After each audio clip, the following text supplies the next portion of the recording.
Burano è un paese molto religioso e quindi si è molto fedeli alla Chiesa, a San Pio X, adesso c'è stata la statua. Da prete umile, da campagnolo, è diventato il personaggio che è diventato con la sua umiltà e la sua bontà. Papa Pio X, Papa Sarto, il Papa Santo. A 100 anni dalla sua morte Burano lo ricorda con una statua e un gemellaggio con la città natale, Riese Pio X, di Giuseppe Melchiorre Sarto.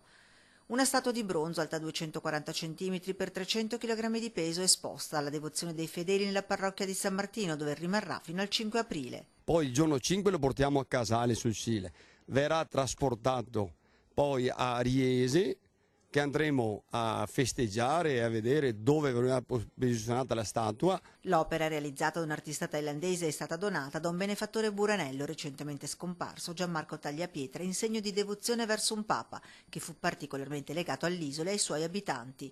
Estremamente religiosi, i buranelli seguono a questo papa soprattutto dal suo arrivo come patriarca a Venezia nel 1903.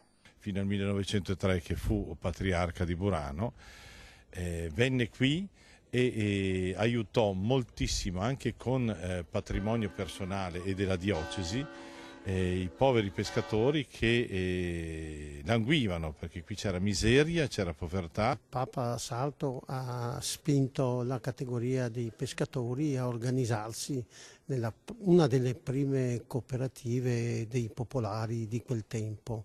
Una devozione che a distanza di 100 anni dalla sua morte è più che mai viva.